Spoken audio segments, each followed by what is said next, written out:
Gayatri Karthik Nagesh for moderating this session. Madam is HOD of OBS and Gynae, Manipal Hospital, Director High Risk Pregnancy Fellowship, Manipal University, Lead Robotic and Gynecological Endoscopic Surgeon, Member Editorial Board, Manipal Medical Journal. Welcome, ma'am. Thank you so much for the kind introduction. Ladies and gentlemen, so there's going to be no talk, no lectures, but we're just going to discuss challenges with regards to pre-eclampsia in a global perspective. So as part of the panelists, we have got a panel from Japan, Brazil, Norway, Delhi, and the moderators are going to be from India and from Malaysia. I'm going to introduce the first panelist, Professor Kazuka Mimura. Professor Kazuka is an associate professor at Osaka University. He has won the American Society of Hypertension Young Investigator Travel Award in 2014. He's extensively published. He's a frequently invited speaker. His main interest is perinatology, preeclampsia, and fetal diagnosis. Professor Mimura, please, you can have a seat. Welcome, Dr. Mimura. I'm also going to invite the next panelist, Professor Anne-Catherine Staff, all the way from Norway. She'll just give an excellent talk on long-term preeclampsia and implications on maternal health. Professor Anne-Catherine, please have a seat. Welcome, Dr. Anne-Catherine. I'd like to invite Dr. Manisha Kumar onto the dais. She's Director Professor Obs and Gynae of Lady Hardinge Medical College in New Delhi. She's published several publications, especially in the field of hypertension in pregnancy, and has done extensive research. And as a principal investigator in early screening of preeclampsia by biomarkers, and her interests are in preeclampsia prevention, antenatal ultrasound, fetal autopsy, and genetic counseling. Can we have the slides of the last? Dr. Maria Laura Crasto from Brazil. I have the So I have the CV here. Dr. Maria is an associate professor in State University of Campinas. She's extensively published. She's got an MD, a PhD, and she's got a huge area of interest, which includes different aspects of obstetrics care, maternal morbidity, near-miss, preeclampsia, and placental biology. Professor Maria, welcome. We realized that just by Dr. training Maria. the specialist, it doesn't make any difference. So we are here to discuss the clinical Yeah, challenges the actual management facing of the patient, it may be. preeclampsia. But overall in the community, we need to really make sure that everybody coming in contact with the pregnant patient in whatever role should be well trained to identify what is preeclampsia, would you manage, give an emergency management to the patients, and if you have to transfer the patient across to a higher center, Can we have this project? how do you do so? We have a very good team of coordinators here. I'm sure you have introduced yourself. Not yet. Okay, once they come on the stage, So while we get the slides on stage, maybe we can get the ball rolling. So ladies and gentlemen, I'm sure everyone is well aware of the global challenges of preeclampsia. It's easy to talk about guidelines, it's easy to talk about evidences, but are we really making any impact? So let's not talk about problems that we can't solve. We can't solve human resources, we can't solve funding, but we're going to talk about health equality. We're going to talk about support. We're going to talk about advocacy. So let's go around, and maybe we can start with Prof. Anne first. Yeah. So thank you so much. So Gives us the prevalence of preeclampsia. It's ubiquitous across the world, and we have ultimately the message should go. panelists from Ganeshan across the world, right from be able to the help you. East, But and these are very important the things. West. Dr. Laura Aisha, I will make a special mention. Dr. Aisha and Dr. Fatima have taken the initiative to get the and Ayush Dr. doctor Manisha Kumar for from first time for India. pre-eclampsia workshop. So I think So we should what give a are big the hand. challenges? It was like they got people from across We could Karnataka. Thank you so much. any of them. What So you're we have facing? covered certain topics. So We wanted to cover we are aware definition, that there are some classification, challenges definition, faced stabilization, by and referral. patients, So patient I think our ignorance, chief coordinators are hospital going to do a great infrastructure, job. etc. So if you have But anything in those are between, things please like stop us. Dr. Okay, we are not going to run this Ganeshan workshop said by is the not clock. We want to possible finish for us all to the change. aspects So and let give us you the look best at the of this. clinical challenges. Okay, thank you. Dr. Manisha? So, talking about Thank you. I just also the want to our welcome hospital, everyone, and I'm which is really in Delhi, hoping but being in got a Delhi, great it session. caters to I think we are low already and running a little bit late on middle time, income, so we low can and go middle ahead and income get started. population. So And basically, as the we mic is deal with refreshed, what is India all about.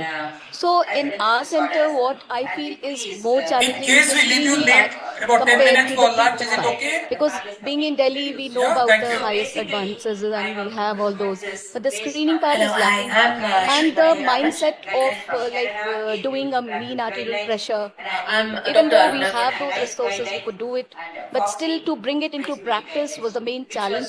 We had to do a quality improvement initiative to bring out into it. So these are the few of the challenges of screening. So Like, Dr. of Shrimati, course, the a good friend of biomarkers are not mine, is a there, but we can consultant do uterine obstetrician and artery. particularly So in to bring Memorial these into Hospital, practice Bangalore. was the main challenge. And So she's I got feel a lot yes. of publications to her So credit. screening for She's pre-eclampsia. journals So does that regularly. mean Also a TNC history trainer and taking, advanced imaging trainer, risk and factors, has blood had pressure, several gold without medals, biomarkers? 10 gold medals, So Dr. Maria, do you 5 think medals during now her that is the MBBS. problem?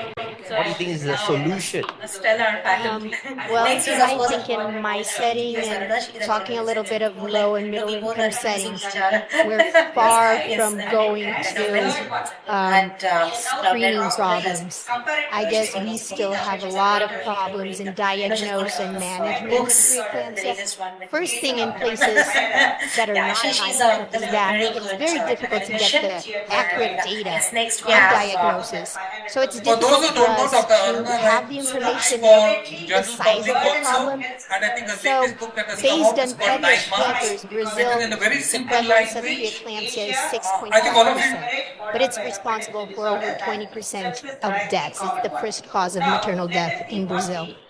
But so I think that there's a lot of lack of education on the diagnosis and lack of taking it into a priority.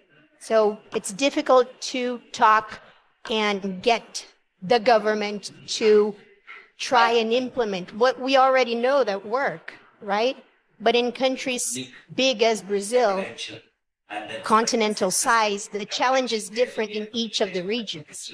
For example, in the region I am, we have university hospitals and we can do screening, we can treat, we can transfer patients, but in the north, mortality is 2 times worse and transport is the main challenge. So I guess the thing is to look into each setting and then address the challenge in a different way for each region, even within a country. In Japan, we have the same problem. Japan, there are many small hospitals that perform deliveries such as 500 in 1 year. Very small hospitals. So when critical care happened, very few obstetricians perform critical care, and there are few or no anesthesiologists or intensive care specialists. It is a big problem, and we cannot use a screening tool such as FIT1 or PLGF ratio. It is very time. It is a lot of time to see the result. Prof. Ann, please. Yes, so I think it's very important to recognize kind of the bigger picture and that every region and part of the world should see what are the situations in their own country. Because many countries are lacking data, that you mentioned, Laura, and you don't know what you are preventing. And so if you look at the maternal mortality rate, the WHO has a goal of below 70 deaths, maternal deaths per 100,000 deliveries. And most African countries are not there. India is not there, although you are going downwards. In Norway, it's like 4, the number is 4. And people are saying, what's your problem? And there hasn't been one preeclampsia death in Norway now for 10 years, 11 years, knock wood.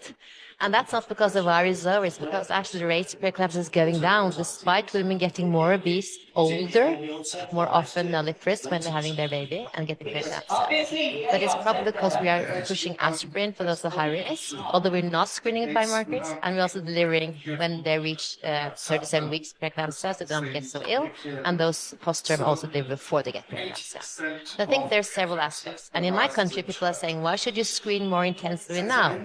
And I say that, well, we are not giving aspirin to right women. And actually, there are 400 kids that are born prematurely. And I think if you look at the individual level, that is a big problem. Because even if we count for the money we use for the screening, we would save a lot of money just for the first year after their life. But when they start school education, that's when the problem comes. If you born preterm, you have more problems with disability in learning and dysfunctional and having a job and having a good life. So it affects the whole family and society.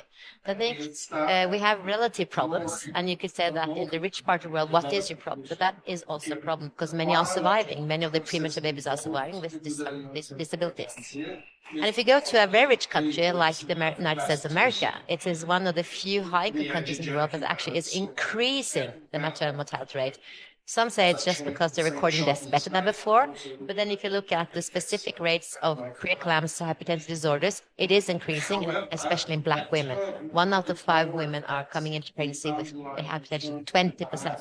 It's incredibly high. So there's so many socioeconomic factors that I think we need to take into account. What is the equity goal of your society? So I think we're touching on a really complex matter, and you need to know if you have this certain amount of resources and money, what is the best way forward for your whole population? And that is something that we cannot decide in this society. It has to be kind of decided in your societies. But I think I'm a medical doctor myself. I'm an obstetrician. And I think that we tend to think that we are going to solve the problem. And I see that we are scarce. And there's so many very well-educated nurses and midwives and health assistants that could take some of this job, doing the screening, doing the follow-up. I think we have not exploited that sufficiently. So because if you just look at your patient, you want her to be perfect. What about all the thousands you're not seeing? I think that's an obligation for us as health workers, as scientists, to look at the big picture as well. So it's both the small picture and the bigger picture. I think it's important. So it's important that one identifies one's own problems in their own countries and find ways and means of solving it. If we have been able to solve, I think we should explain it to the other countries who are still trying to find solutions to this. Coming to your aspirin, would you give aspirin to any advanced maternal age mother, even if she was not screened for? No, We are using what also NICE used before, that clonopin has well shown that it's not so efficient. That's what we have. And we have the best maternal and fetal outcomes in the world. But that's possibly because we have a very, very good antenatal care and a good kind of healthy population. But coming back to that, I said the last maternal death of preeclampsia was 10 years ago. Before that, we went into all details of all common scenario, I mean, very few die, but people keep them. And one of the causes was the person who had was a normal delivery. She was not measured her blood pressure after delivery. She died of postpartum preeclampsia development. We know that 1/3 of eclampsia happens after delivery. So in my country, it goes to blood pressure.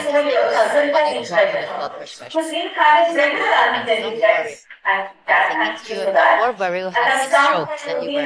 So it's also to normalize what is extremely stressful situation? Being pregnant is stress on your body. It was the same with another who died. It's also because she had very, very high malignant hypertension. It was not recognized early enough. So even in a high country, plenty of healthcare takers, you need really strict guidelines. You need to follow them. You need to train what should not happen. And then you are likely to reduce your death numbers.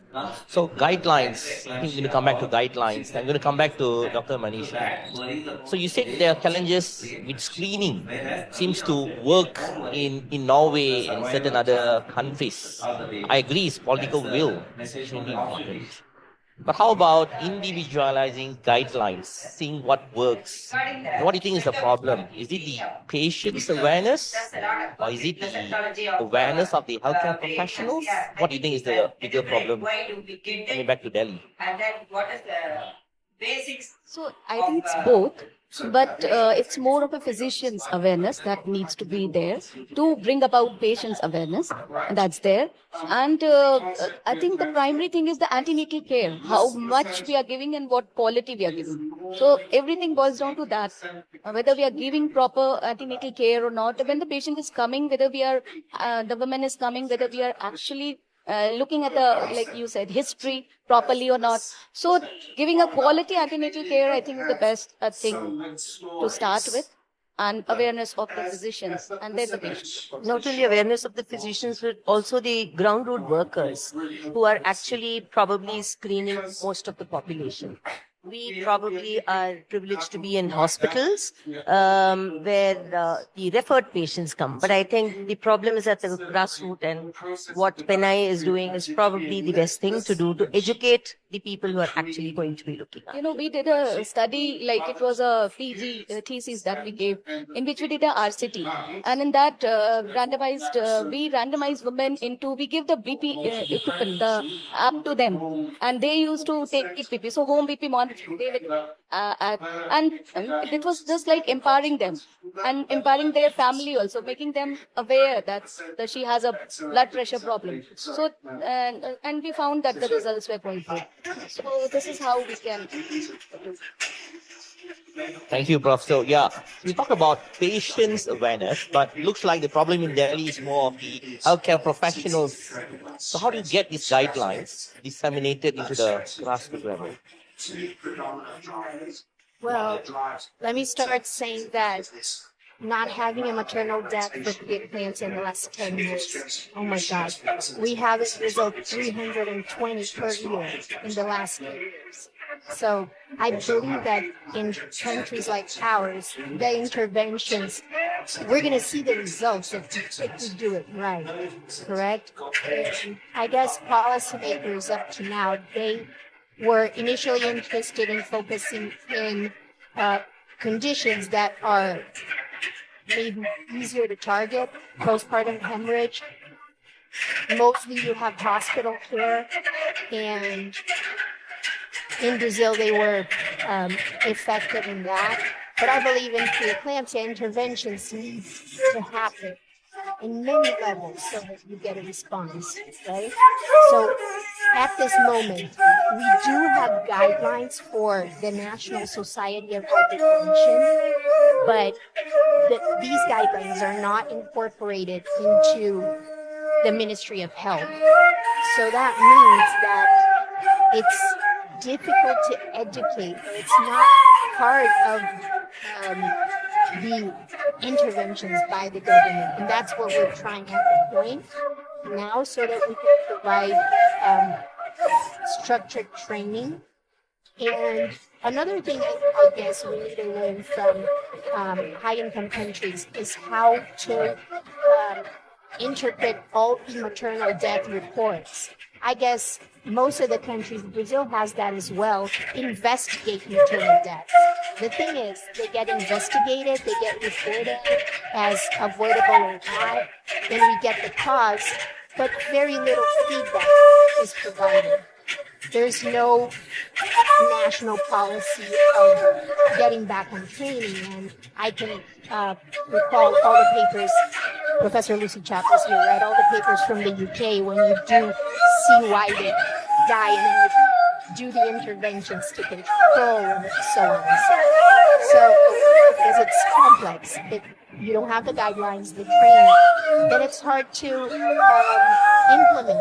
Like primary cares in Brazil, they don't have most of hypertensive drugs available. So they have to transfer the patient. To transfer the patient, they don't have magnesium sulfate, so they're not stable enough to get there. So there are delays in all levels. So one of the solutions in Malaysia that we did, especially in the remote areas, was to empower midwives to administer magnesium sulfate over a phone consult, because often doctors are not available in these remote areas. And there's been a huge limitation about who to start, who to administer. So that was one of the solutions that we did.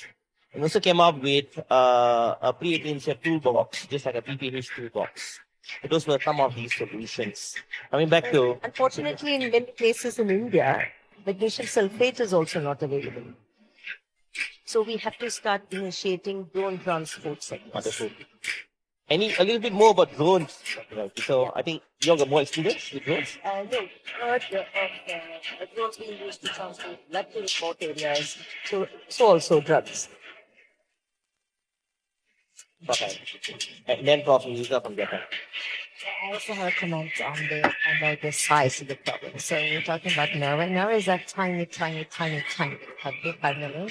Whole Scandinavia together is smaller than Bengaluru. But I think that's so. I mean, you're facing such a different problem.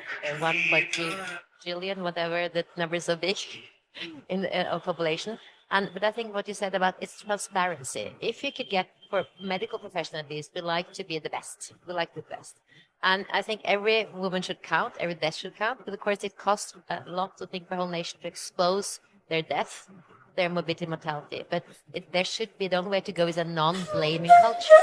So if you have these confidential inquiries like they do have in UK, as in Norway, but they publish them in the UK, that's really good, because then you saw that, in the UK, there was, of course, high maternal mortality in COVID.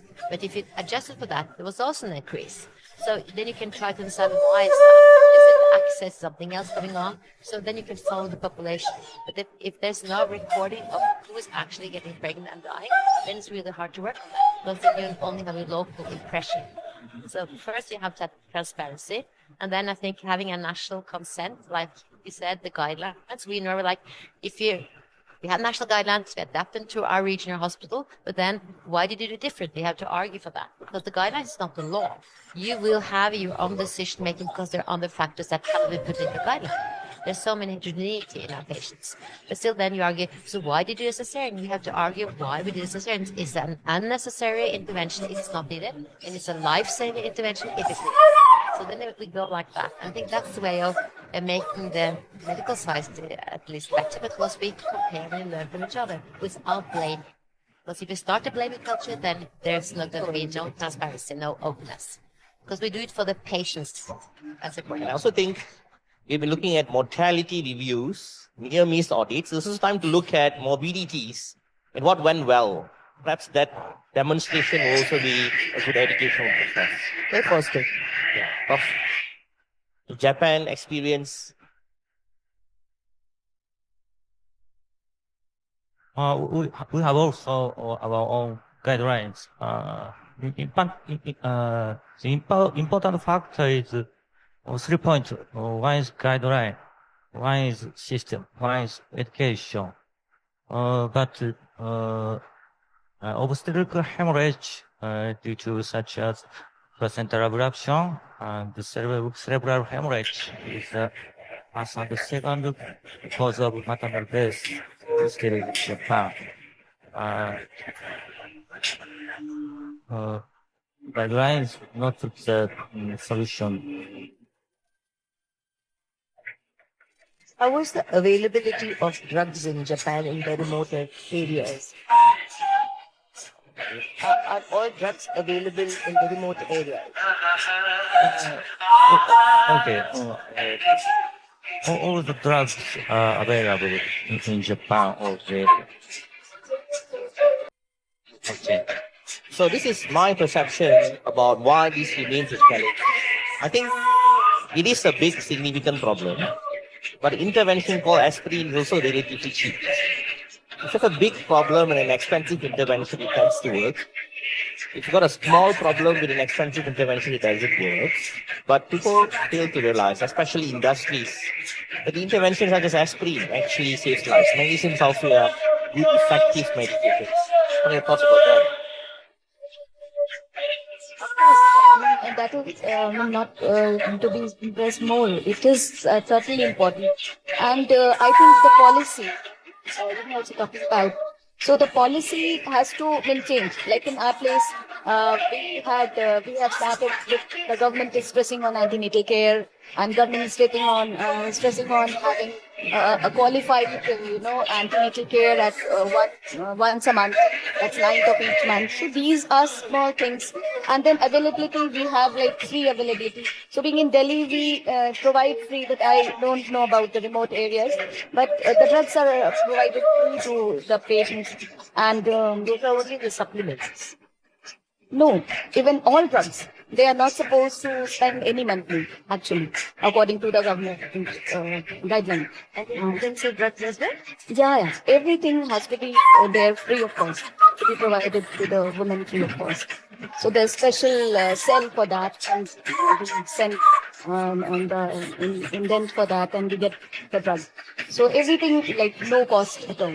So I don't know how much in the remote area it is practiced, but of course it is there. The policy is there. The implementation part also needs to be done. To educate the policy makers as well. I like this concept of subsidizing medication. So is it also inclusive of simple investigations such as a renal function or a sugar count? Is it also free? So it is free, of course, in our hospital, and everything like from investigation to the drugs. The policy is to be free to the women, but the implementation, I don't know, it happens in Delhi, but whether it takes place in remote areas or not. Happen in the smaller districts, not to my knowledge.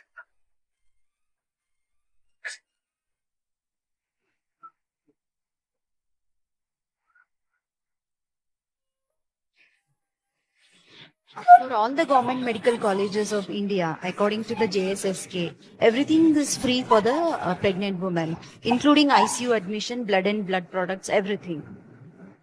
Yes.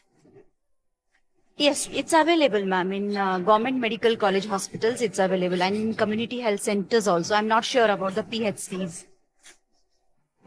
Hello, I'm Dr. Sushma. I represent a medical institute. So I'm associate professor because we are a tertiary care institute and we cater to nearly 5 to 6 districts of Karnataka. The South Karnataka is a referral group for the South Karnataka. And according to the JSSK, we have very good national policies coming up. In that, every woman, every antenatal case will be booked from the day one of her antenatal. We have the Asha workers, it's very important work for them, that they visit the periphery and they get all the pension. And the institute also, all the drugs are available. Big lab, IV injection, everything is free of cost. Thank you. So are blood pressures also being monitored in these remote areas? Yes, of course. We have all these other things, door-to-door service happening. Services there. The Asha workers go for education. I think that's and that's great, but I think that's important to realize that the first antenatal checkup is really, really important, because then it's where you ask the women about the previous obstetric history, you measure blood pressure, you do all the things that either you use it for just old-fashioned screening or antibody. Anyone can add mean arterial pressure and increase the sensitivity of the those at high risk. But then you have to realize that whatever you're on, whether aspirin or not, if you're high risk, any woman with a placenta has a risk of developing preeclampsia, and that's why we have more frequent follow-ups closer to the delivery, because the placenta is older, is more stressed in all women. So most women that deliver before the placenta is so stressed they get sick, but there's a risk for that, and that's just how biology works. And it's worse if you're first pregnant than if you have more babies. And so you cannot go around that. It might be in the future that we have better prediction tests to say when you don't need so many follow-ups, that's the reason why we have those. And Peter Davidson showed yesterday from his study from Pakistan and India and so on, that it was the women with 8 antenatal checkups that did the best. So there's not enough to have one, but if you should have one, it should be early in pregnancy, because if they come after you can start the aspirin prevention, it's not going to work. So this is dilemma.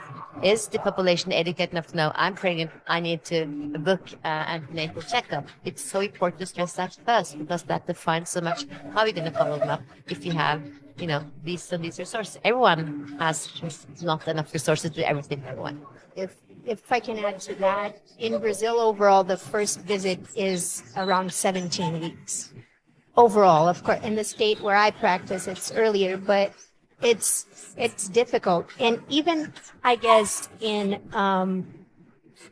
my setting recently, we had a study to see if women that received aspirin and calcium. I see we're talking about aspirin all the time, but we're not talking about calcium, which makes a huge difference in places where the intake is low. In Brazil, it's very low. It's around 400 milligrams a day or even lower than that. So supplementing calcium is a universal recommendation for us. So it's part of prevention. It's calcium and aspirin. But so in my outpatient clinic, and I'm working with patients with hypertension and high risk for hypertension or preeclampsia, we asked if they knew why they were taking the medicine. And I was confident they would know because, I was teaching the residents, the med students, and 47% of them answered wrong. They were taking calcium to increase the bone health of the baby or whatever. So I guess we have to acknowledge that educating the patient to, especially in places of high mortality, telling them the conditions that add risk or that need to be considered, especially in third trimester, like headache, stomach ache, those things where they need to measure their blood pressure and seek for care is relevant. And also compliance to the interventions are related to knowing and being educated on it, right? So yes, that's an important part, is to educate and have the patients help you identifying diagnosis, on-time diagnosis, right? Yep.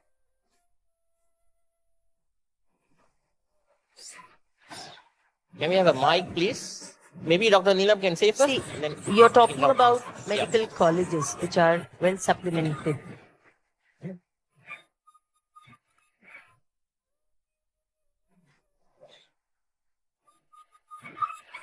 SBH training is happening, that is the stillbirth attendants, and the nurses from all the peripheral units are being sent to the district hospitals or the tertiary institutes where we are giving the eclampsia training, how to manage the eclampsia case as soon as she comes to us, and how to give magnesium sulfate, and how do you care the ABC protocols of PCLS. Everything is being taught to them, not only for the nurses, but also for what is the preliminary MBBS, preliminary doctor. They are also being taught how to manage. And we have a channel of fast referral. So they will do the first aid in their center. First of all, they are going to have this antenatal clinics where they're going to identify the high-risk individuals. And of course, aspirin is being routinely and liberally utilized in our area in Karnataka. And we have a fast referral unit of ambulance and everything, and including the nurses and even the doctors accompany the lady into the constant referral unit. So the channel is being really greatly uploaded in the nowadays. So have you seen a significant impact of these? Of course. In the past 6 months, we have hardly had. Of course, the PPH deaths have gone little less. And now, currently, hypertension is the crisis even in Karnataka as well. And the hypertension is significantly taken up.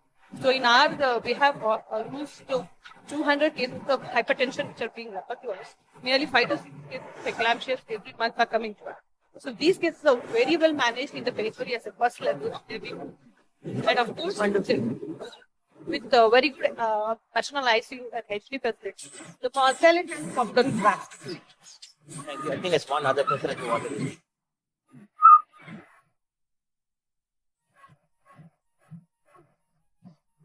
Dr. Muniswaran from Industry Care Institute, PGIMER, Chandigarh. I just wanted to say that under JSSK, not only the smaller things, we have been getting things like chapter 7, which works around hundreds of thousands of people. Just to give you the Thank you. Thank So you. everything is available. So the thing is, challenge is how to create awareness amongst people working at the peripheries. So what to say of preeclampsia prevention when even the blood pressure is not being checked in so many places in the periphery. So basic things need to be emphasized and awareness needs to be created. That is the first and the most important challenge. Very true. We'll come back to Prof. and important thing about antenatal care. We often talk about numbers. Is 8, is it 9, is it 10? I'm going to highlight the importance of quality. And how can you ensure that one or two encounters with a woman is of quality in care? So what do you do in Norway? Well, in Norway, actually, most patients are seeing a midwife if they have a normal, uncomplicated pregnancy. And as we have just now recently introduced the first trimester ultrasound screening, actually, because before that it was only at week 18. So we're kind of very old-fashioned in a way, because there was this: is there any benefit of this compared to the cost? And our problem is that we don't have enough midwives. We have the most density of midwives in the world, but still our patients, the population, don't think it's enough. Actually, when they deliver, every woman has 2 midwives at her bedside. 2.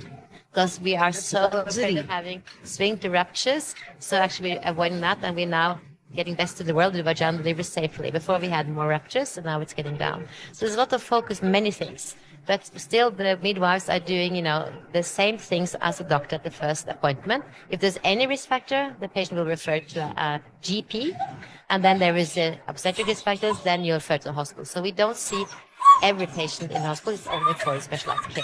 I think dividing responsibility is important because you see a sea of patients. And how do you know you're seeing the right one? I think that is important in India, where there's so many people who does what and at what cost and what benefit.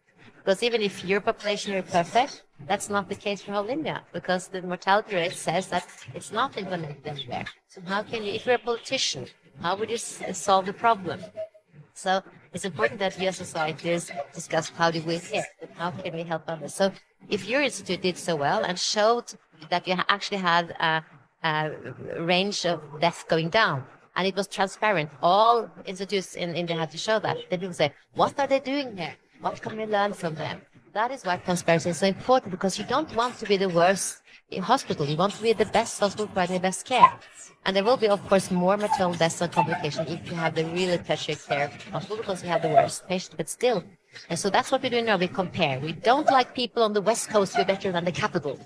So then we strive and strive and strive to have that goal of 0 maternal deaths. And even if you're a large country, I'm sure you can do better by sharing experiences and giving uniform healthcare to everyone.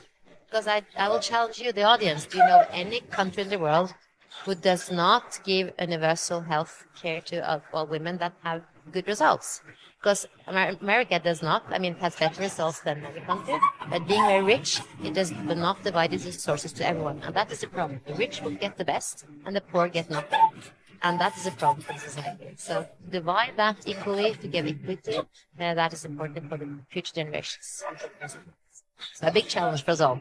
Thank you, Prof. So 2 important summaries: universal health access and equality in care. It seems to be the bigger global challenge. How about Japan?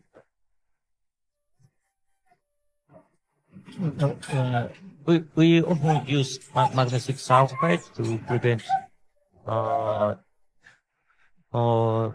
but in small hospitals, some of them do not have magnesium sulfate.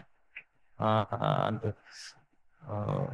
it is also a big problem that aspirin use is off-label use. It is not covered by medical insurance. Aspirin is not covered by medical insurance. When we use it to prevent preeclampsia. If I can share a challenge considering universal health system, Brazil has a universal health system, and all medication are provided by the government with good coverage, good antenatal care coverage, not quality necessarily, and most deliveries in the hospital as well. And while, yes, for many other conditions, private care, so the minority of the population has access to private insurance. So private care is better in many other conditions, but specifically for preeclampsia, we have different challenges. For example, in Brazil, one of the challenges is the high rate of C-sections. We have over 60% of C-sections in the private sector. Some hospitals reach 90%. And in preeclampsia, private hospitals, for example, doctors, they just go for a C-section instead of getting the patient stable or providing magnesium sulfate. Some of the private hospitals have a requirement to have magnesium sulfate only in the ICU. So that becomes a difficulty as well. So even that, the interventions are different in our setting for training and everything in the private sector. So one of the things now is that many of the hospitals are implementing the requirement to have a biomarker test so that hospitals will not agree on a scheduled C-section if you don't have abnormal biomarkers, for example, because it's very easy for the doctor. Blood pressure starts to get high and they just go for a C-section without even screening for severity. Rob.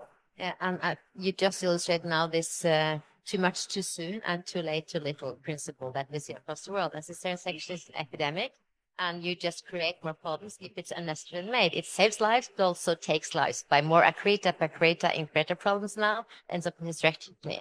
And back to PLGF, I think it's important biomarker. It's also possible to misuse because the PREPARE study from Brazil showed that actually when clinicians had access to PLGF levels, they actually did more cesareans and it was unnecessary, more premature deliveries that didn't actually help at all. So you have to have an educated use of biomarkers as everything else.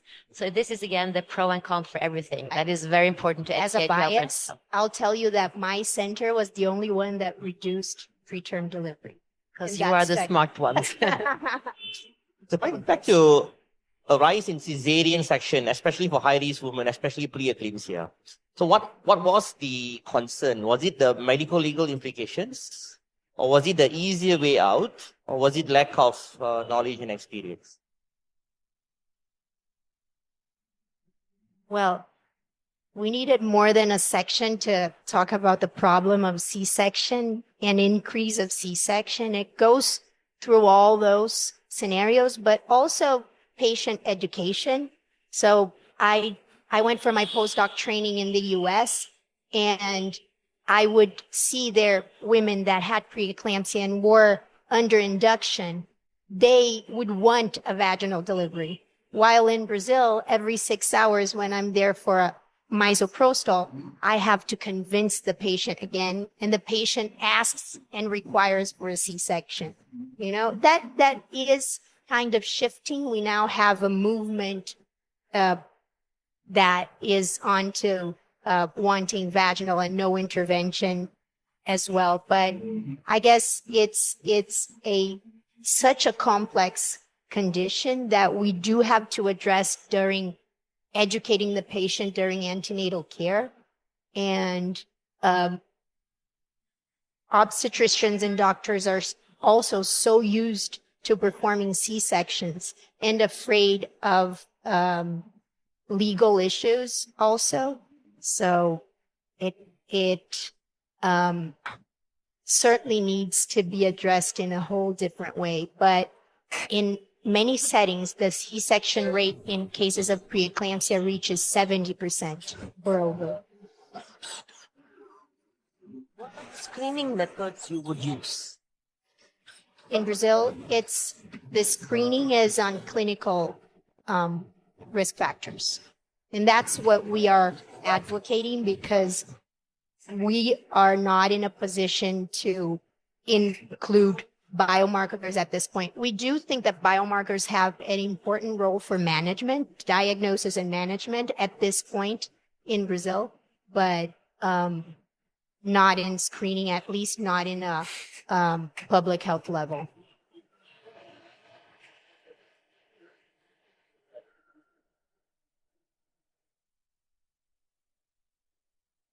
So earlier, like before 2017, when the ASPER trial came, there was a feeling that even if you screen, what are you going to do? So after this ASPER trial, there is an acceptance of starting aspirin as a good drug.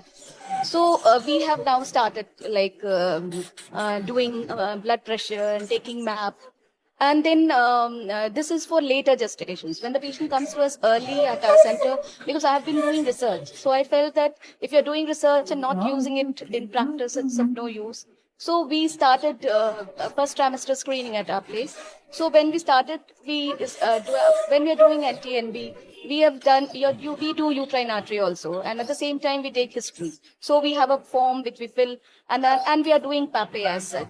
So we talk to the company who is providing us the software, and we give both risks of the first trimester screening as well as preeclampsia screening. So we give both. At our center, we have been doing this, and it has certainly improved the use of aspirin because, the physicians are more convinced now that you need to start. Before, like if the patient used to come before, we used to just take history and start. Now we are relying on that too at our center. So is it 150 milligrams of aspirin together with calcium? Yeah, we give 150. But the problem here is that the patient come late. Many patients come late. We were also talking about.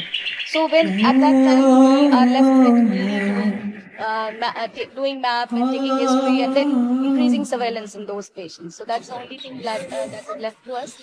And even like we have in our antenatal card made changes so that high risk, low risk is being written and it is being followed.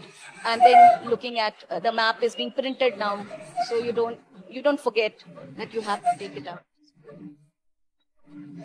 I'd like to share some experience from Malaysia. So, one of the major challenges a few decades ago were women coming late. So we invested significantly on pre-pregnancy. And we started going to the IVF units, women who are elder, women who are obese. We spoke to them about coming and seeing a doctor, especially an expert, before they get pregnant. Having this information about how to prevent lifestyle, modifiable and non-modifiable. And so they also have got knowledge about when to book, who to see, how to prevent. That seems to be a way that worked for us. So I believe pre-pregnancy care is just as important as antenatal and postpartum care. What are the thoughts of the panelists?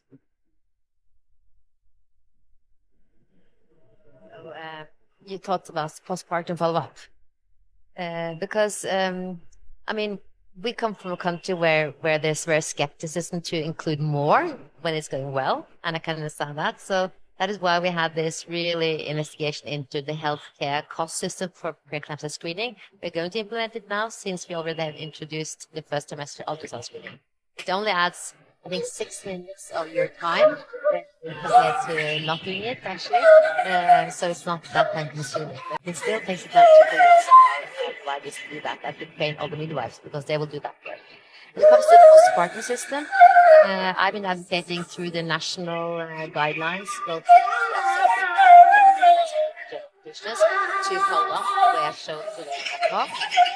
Still, I hear from the patient most of the day are advocating it because there is no form for the GP to cross that this patient had been preeclampsia, then I'll get extra money.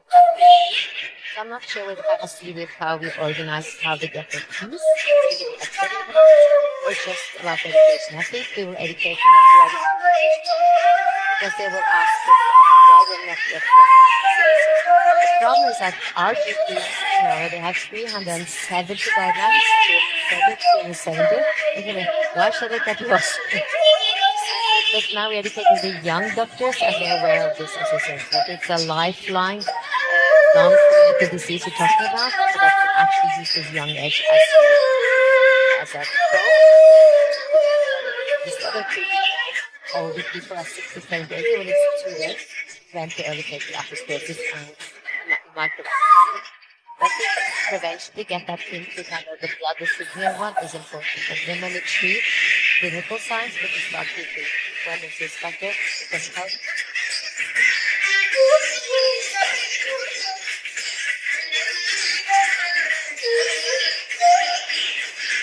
Yeah, it's a problem everywhere. You see that it's not only in India and Malaysia, it would be in Europe as well, that most women, they want to help the baby. They want to breastfeed, they want their life going on. They don't want to.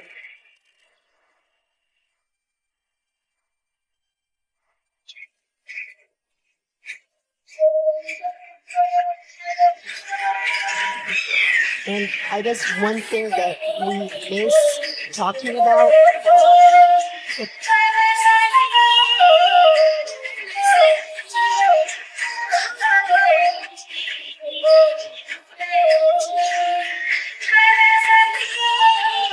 that's an intervention that does save lives and reduces maternal mortality.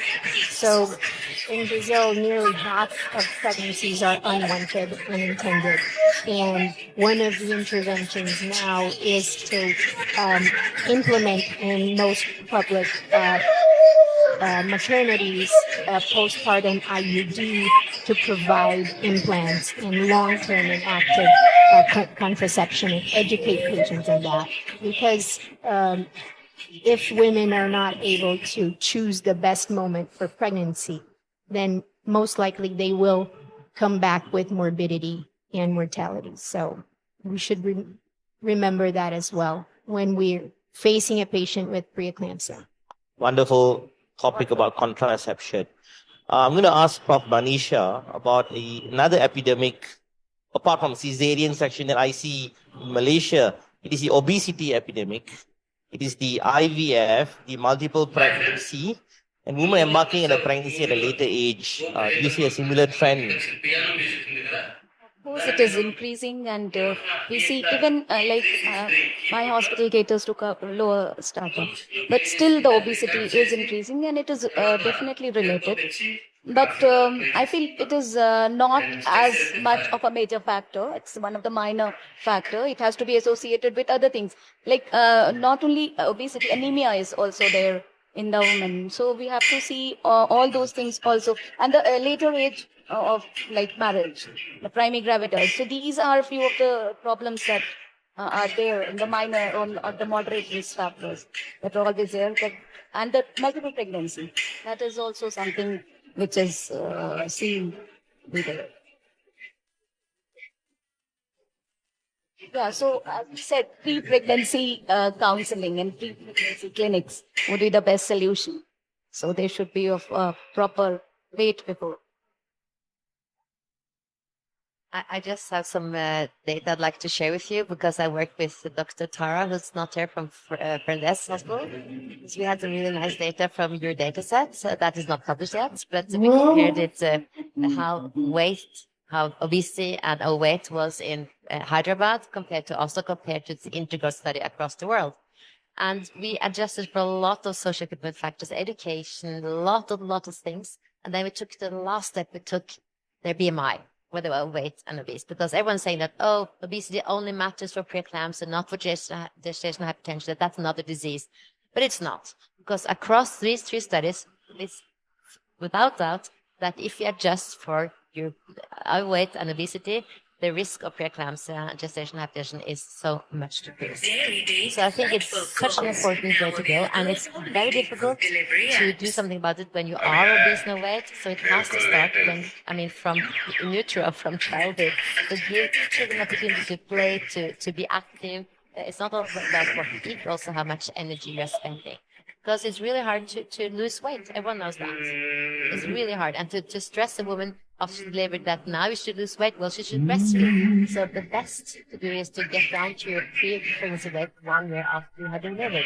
And that might be too high. So I think this is a very sensitive issue, it's for women, but it's important to address at an early age. It's probably very late when you are 20, 25, 30 and giving birth. But it's a very important thing.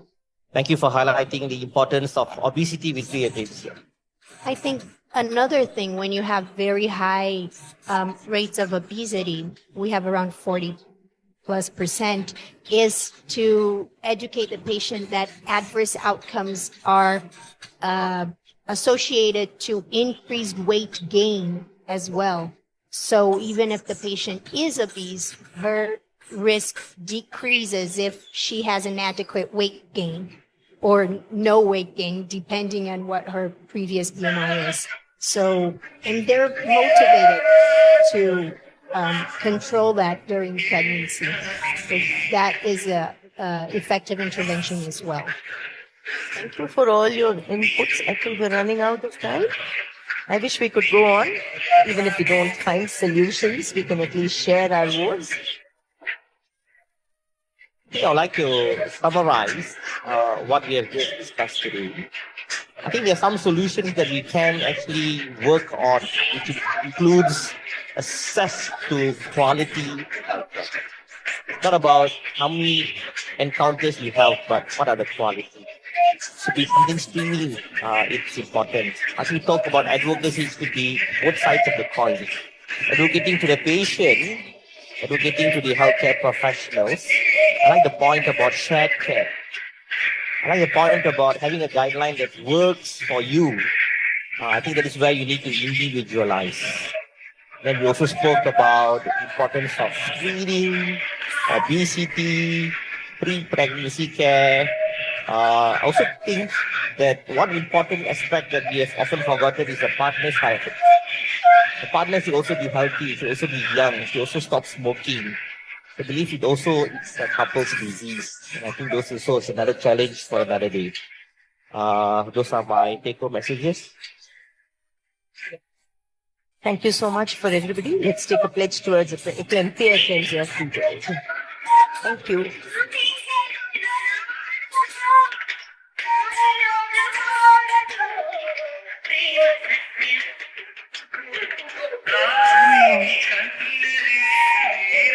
That was an excellent panel discussion. I thank the moderators and all the panelists for the excellent panel discussion. A big round of applause from the audience. I know everyone is hungry, but we want active feedback from the audience too. Okay, now we move on to the next session. It is a FIGO artist session. The first talk will be by Dr. Hema Divakar ma'am on FIGO advice for hypertensive disorders and overweight. I would like to invite Dr. Hema Divakar to please come on the dais.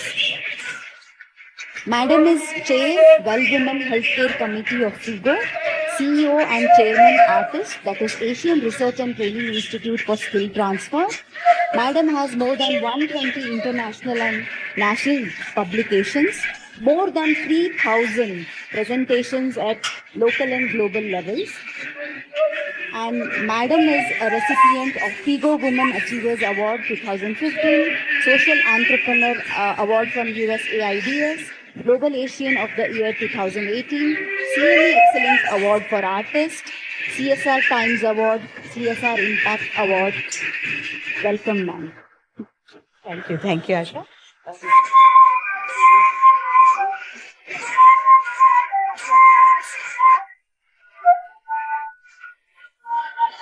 Namaskar. I bring you greetings from 1.4 billion Indians, and it is such a pleasure to see such a mix of the distinguished faculty and the delegates here from across the globe. So the first part of the presentation is to put in the perspective what the global voice of women's health, that is FIGO, recommends about the prediction, prevention, early detection, and management, which will be soon followed by a short panel. The very leaders who have been relentlessly working behind the scenes to get us the best recommendations waiting to be translated into practice.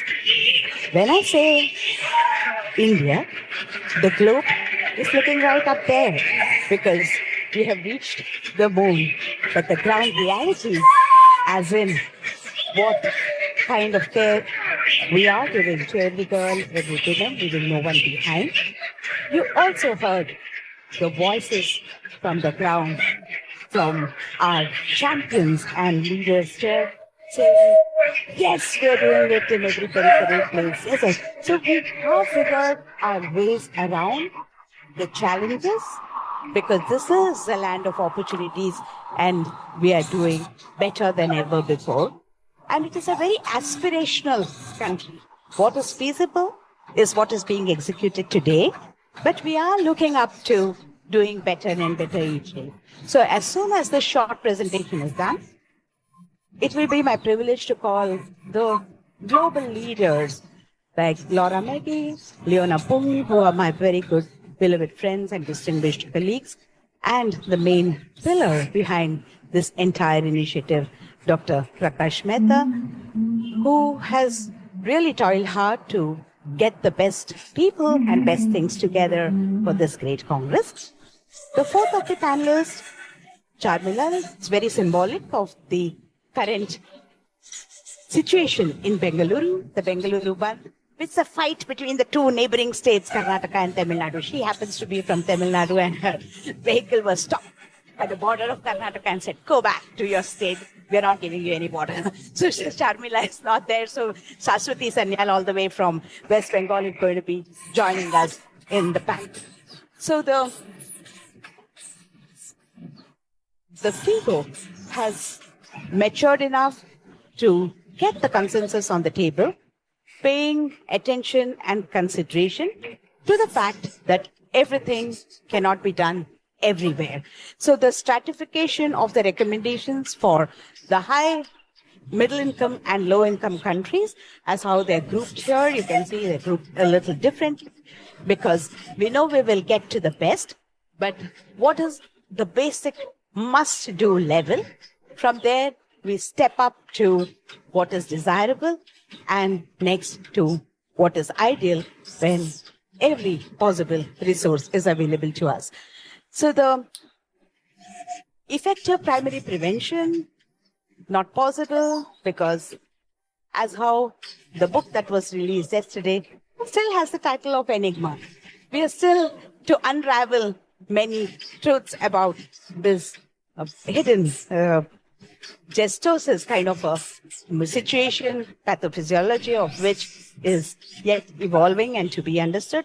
But the simplest of the things seems to be the calcium and aspirin supplementation, and much that came out of the previous panel very, very effectively, the proper pre-pregnancy and antenatal care, and to flag this right situations at the right time to send them across to the higher centers for the needful. So the first and foremost point for comorbidities in pregnancy, whether it's anemia, whether it's hyperglycemia or hypertension, universal screening. Every single woman coming to us in the pregnancy period needs to be screened. For that, there is no stratification there. And the four different things, the best possible combinations, which was put on the table and we fought our way to endorse by the global organizations, that the maternal risk factor checklist, the mean arterial blood pressure, the uterine artery pulsatility index, and the biochemical markers like the placental growth factor. If you just put them all in a basket, you're nearly there to have your prediction and prevention in order. Of the maternal history, we know that there are many softwares available, but the problem what we face in countries like ours is the constraint of time because of the overwhelming crowd in the shortest possible time. You've got, and the complexity of languages and literacy for the patients to understand what you're asking them and what you're documenting. And when the checklists were made by FIGO, we said, you say yes, no, and don't know, because there are many situations where the women or the family does not know whether they had the previous history of this, that, and the other. So that is a practical and a pragmatic kind of a list because there are several things that we may not be able to document. Well, then, the advice with this cute little picture just like our mascot here, which is wagging its tail and blinking its eyes and saying, hey, I'm here, pay attention to preeclampsia, eclampsia.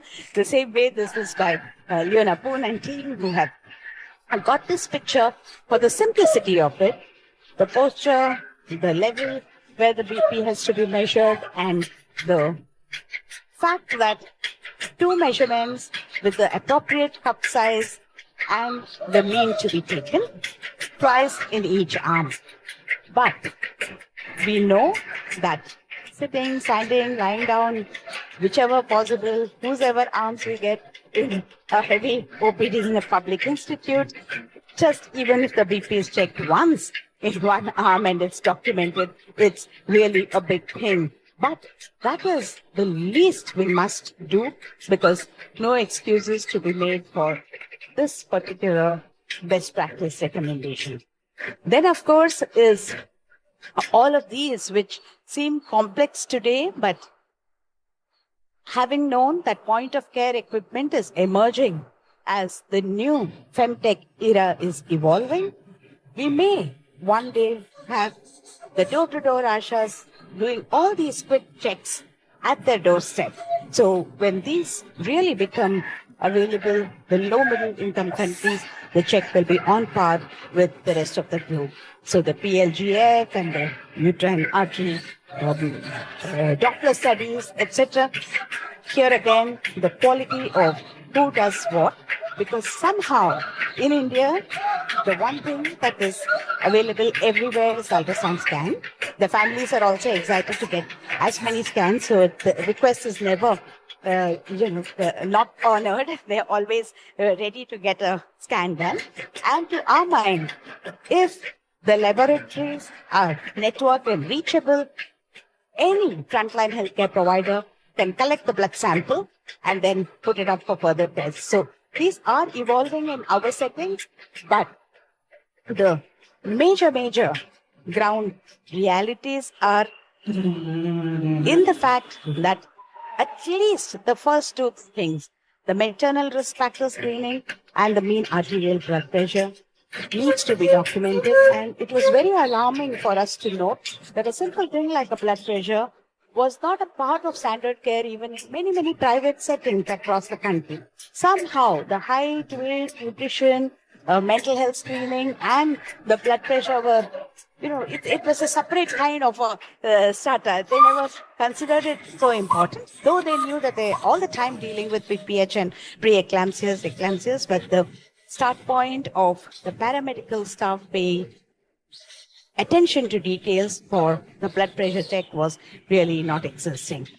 The antenatal coverage, slowly and steadily, the early pregnancy bookings are happening, but the women themselves have to find a value in their early pregnancy visit.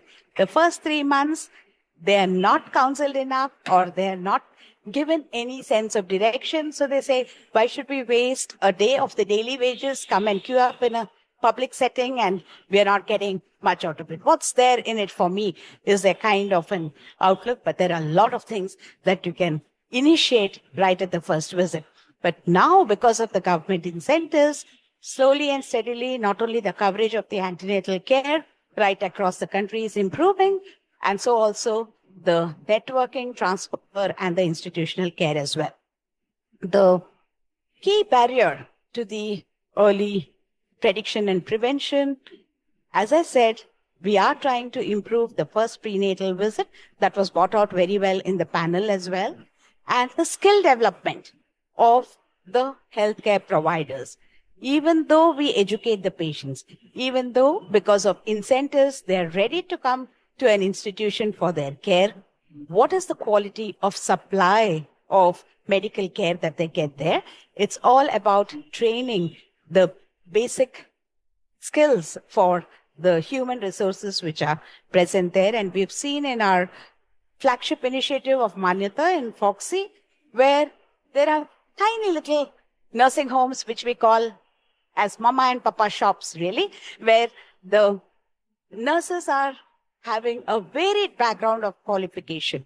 They may be a GNM, ANM, or even a second high school level pass or fail, who has been in the system for a decade or so, but she's also an assistant to maternal and newborn care. So that is the ground reality. So to our mind, the skilling and building the confidence and competence of the frontline healthcare providers is really, really important. And the pragmatic practice recommendation of at least checking the BP in 1 hour, 2 recordings, and alerting the staff as to when they have to alert their boss and when they have to raise a flag for the timely transfer is also very, very important. And it's not enough just to screen the population, create an anxiety and let them lose there. What next is also a key question. Aspirin and calcium come as two handy sources for what we could be offering to these women. Calcium in the required dosages. This has come into our government recommendation, but the sensitization of adhering and being compliant to the calcium intake is a small gap that we still need to plug. So the best compared to the pragmatic, when do we start aspirin prophylaxis? The guidelines are already up there in the FIGO website, but in a pragmatic way, in most of the low middle income settings, the 75 to 100 milligram per day is tons of them are being prescribed. That's what one of the panelists said. That's because even without segregation, at the drop of a hat, the aspirin comes easy to the pen for like universal prophylactic treatment. Aspirin for all, is it a low-cost intervention that makes universal prophylaxis of aspirin appealing is the question. But the quality of care compared to the cost is always a dilemma, and it is not good medical ethical practice to offer aspirin without a basis for offering it. So the resource-based approach to screening, which is the FIGO approach, is all about the challenges in implementation for which we have been able to work our way around the stratification of the recommendations. Almost every FIGO recommendation that you will find is resource specific and a cluster of countries which belong to that cadre of recommendation. So those who are unable to implement all the 4, at least do the first 2. That is the first step to doing a lot more later. So this is, in short, what the global organization has been looking at, giving a practical, physical, pragmatic, sound advice to the member societies across the globe. And we are soon going to be starting the e-certification courses, which will, we hope, translate these recommendations into reality, because once they are serious enough to take the course and do the exit exam, and they submit their assignments on our LMS platform, which is the ThinkEffect platform, which the FIGO is planning to use, then they are empowered to translate it into practice. And we do hope that in the near future, we scale up the realities of recommendation to practice and ideas into action. So with that, we now have the East meets the West kind of a situation. And it's indeed my very proud privilege to invite on stage the NNL, Laura and Leonard. Please come up on stage for some very insightful inputs that you would get from these leaders. Next would be our part of the world. Needless to say, the best in our part of the world, Prakash and Saswati, who it's a range of Prakash in a metro city in a tertiary care center to Saswati in a very busy public institute in the hard to reach kind of areas. So we will have a very fine mix of different inputs from this brilliant set of panelists. So we're just waiting for Saraswati to quickly. So it's obvious that there's no match fixing because Charmila was supposed to be there. Now Saraswati is here. So they have to be speaking what they're actually doing in practice. So my first question, before she settles down, goes to Saraswati as to how easy, how difficult you think is to skill the providers. They're all the time there and they face the challenges of the pre-eclampsia, eclampsia, any patient throwing a fit any time. And we have seen during our Manyata training such a lot of confusion in the team of 6 to 7 nurses existing there. Each one is not having a sense of direction, what to do, what not to do. And many times they're scared to give the magnesium sulfate, either because they don't know the dosage or they're scared what the boss will tell them. Why have you given it without my instruction, for example? Or they just want to escape with their responsibility. So what has been your experience? Okay, thank you for this extempore speech again. I don't know how many times I've just said as an extempore. But it's very interesting. You have to ask the question. First of all, I want to say in the medical college setup, we don't have any problem in giving magnesium sulfate. Each and every one is well versed with the system, how much to be given, including the phase 2 students who are posted in the lab room. That is not a big deal in a medical college, in an institution, teaching institution. And even the nurses, because nowadays we have the Dakshata training, where they are being trained in how to deliver and what are the situation, how to deal with that. So there is no issues in the institute. But the situation in the periphery is different. Here, ANM is given they can give the intramuscular doses, but not the intravenous doses. And they're also giving tablets orally for the control of hypertension. But the problem is this, to find out who of the cases that they're going to develop preeclampsia, the regular measurement of the blood pressure. I must tell you that in the periphery, this is something, you will see a record that has been written, but whether this has been actually been taken or not, that's a big deal. That's a really big issue because we have done a lot of in the community-based maternal death reviews, and there we could find that the records are there, but they don't know how to interpret that and how to, intervene in them, when to give antihypertensives, and should the patient be included in the hospitalized, or this kind of that awareness is little less in the present situation. So the magnesium sulfate intravenous dose, they don't want to give. But in some the patients, even you see in the periphery, very remote areas, the doctors, they will not give the magnesium sulfate even IV, even the doctors who has been trained in the hospital. So these are the issues that we have at present. Excellent. Thank you, Saraswati. Before we go next, we recently published Strengthening the Quality of Care through Capacity Building of the Frontline Healthcare Providers.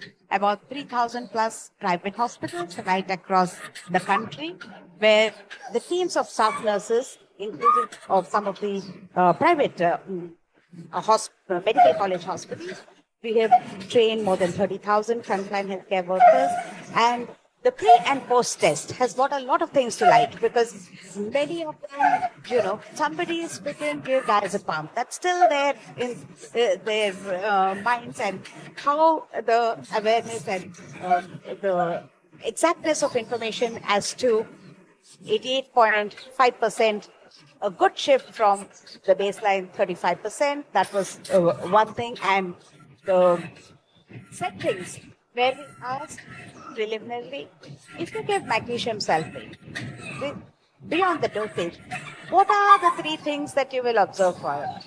Nobody said urine output or the respiratory rate.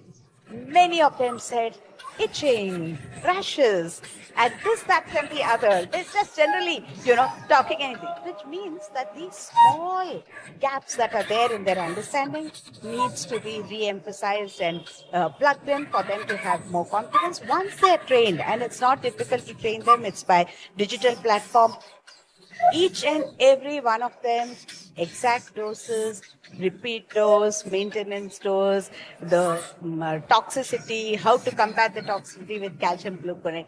Not a rocket science, but a proper attempt needs to be made to take them through. And you would see here, even in the Gates Foundation study, it's a similar impact that they have outlined about the challenges and barriers to the use of magnesium sulfate, not widely adopted because the competence and confidence was not there. So that is the gap that we have plugged through programs like this. So skilling the providers, not presuming that they know or they can't do.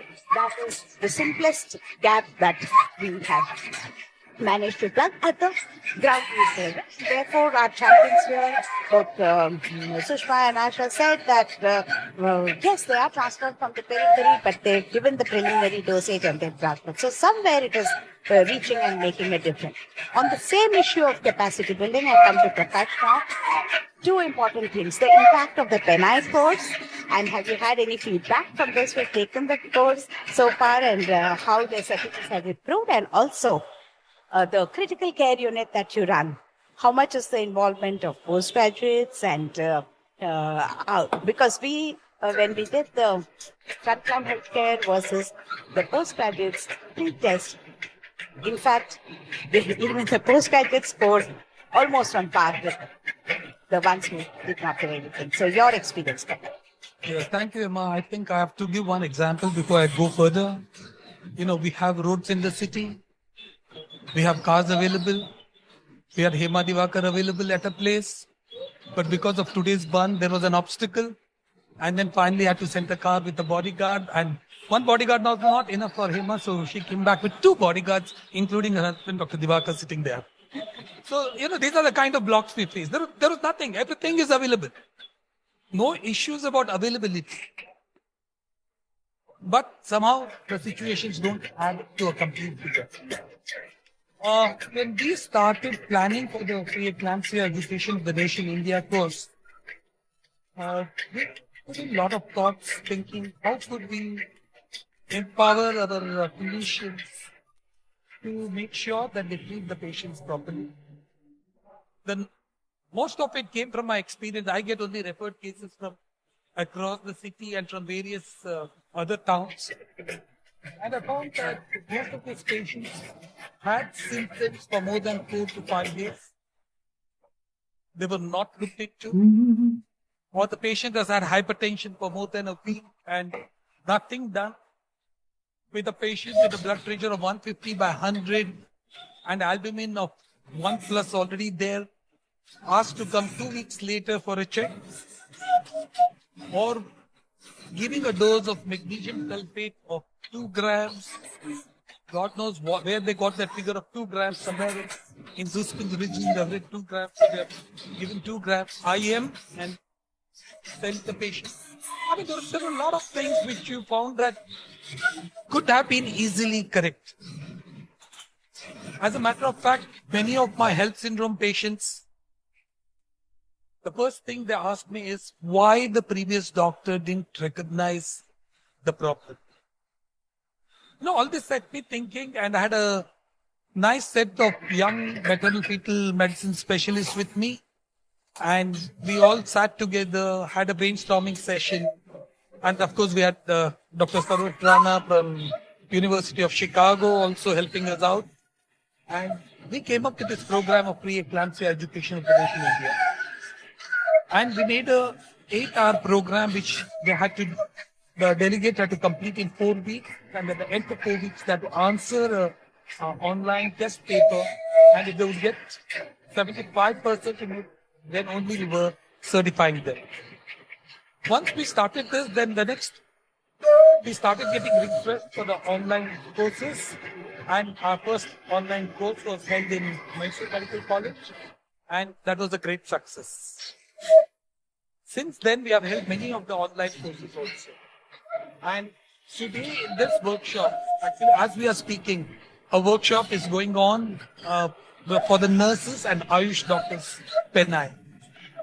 We realized that, okay, fine, we are empowering the obstetricians. But how long is the obstetrician with the patient? Most of the time, it is the nurses who are spending time with the patients. So we thought we should train them, and today I'm very happy to say that yesterday in the doctors group we had about 60 registrants taking the Penai course, and today we have another 50 nurses and Ayush doctors taking the course. Excellent. And the Ayush doctors, initially we were hesitant, should we train them or should we not train them? But then the ground reality, as Emma has been talking about, is that Ayush doctors see more pregnant patients than all of us put together. So we thought that at least they should know how to recognize preeclampsia and when to refer off a patient with preeclampsia to a higher center. So we came up with this modified Penai program for them. Now I'm very glad to say that we have been getting requests from all across India. We have already reached Bangladesh, Pakistan, Afghanistan, trying to train their doctors, and I think today I've received requests from quite a few international centers and a request to translate our program to various languages. So that was one of the very important thing I should say came out of this because conference. even within India, when we train the paramedics, we have courses in 8 different Indian languages because the practice are language based and they cannot relate to it if it's an English or vernacular language. So Absolutely. Now, as far as the postgraduate critical care, now, what I found was most of the obstetric postgraduate and the obstetric young consultants are quite scared of complications. For anything and everything, they say, call the physician in, call this one in, call that one in.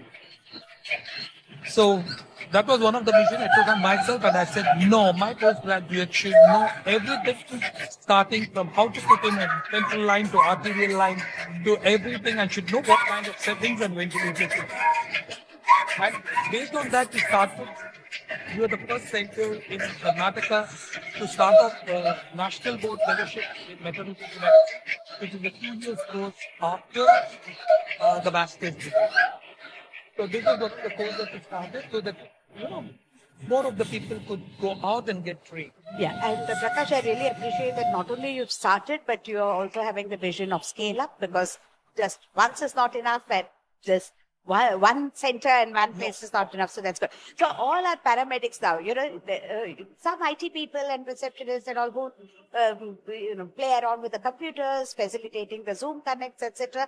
So now they've all learned like how we teach them the hand washing and with the acronym. So 5 grams in one button, 5 grams in another.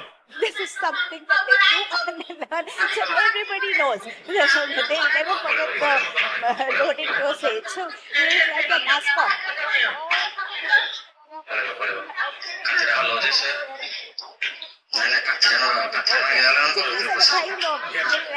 We are learning. Absolutely. If I just got to quote one example, I was just in the nurses Penai workshop. From there I came over here. We asked some of them to put in the cup around the arm. And maybe these are the nurses who are checking blood pressure day in and day out and all that they couldn't put that. Yes. No, I agree. That's why I said that we were quite alarmed as to the basic things that we had to teach during the Manipur initiative as well. So. Another very important thing you said about the urine output. Now, when I go to the wards and I say, all right, what is the urine output? They give me some figure. And then when I ask them, how did you measure? No answer. They said, sir, generally 200 ml of urine comes out. So she went to the bathroom 5 times. So we calculated that 1 liter. That's the kind of answers we get. These are actually the practical aspects and ground reality. So it is important to skill transfer because there's a lot of difference between knowing and doing. And we want to really plug that gap. So next question over to Leona. We have put one of the parameters related to the ultrasound assessment.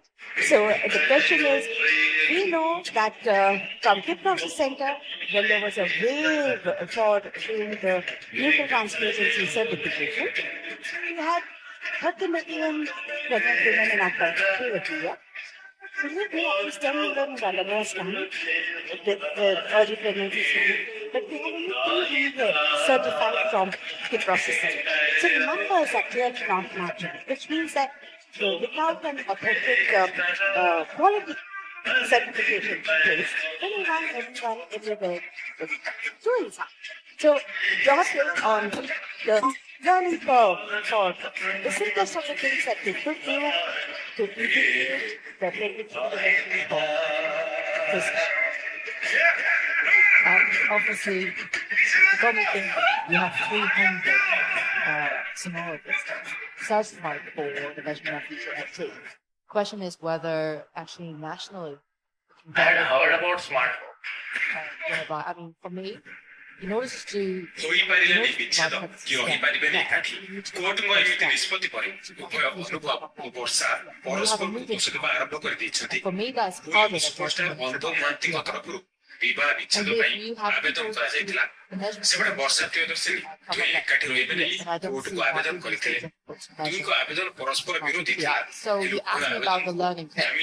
I've told Laura before. it's published already. In order to provide training, ideally, it takes 15 steps to train one person who has never done ସତ୍ୟର ସବୁବେଳେ ଜୟ ହେବ ବୋଲି ଉଲ୍ଲେଖ କରିଥିବା ବେଳେ ନ୍ୟାୟର ସର୍ବଦା ଜୟ ହେବ ବୋଲି ଲେଖିଛନ୍ତି ଅନୁଭବ ଆଜି ମଧ୍ୟ extra 1 to 3 minutes to measure.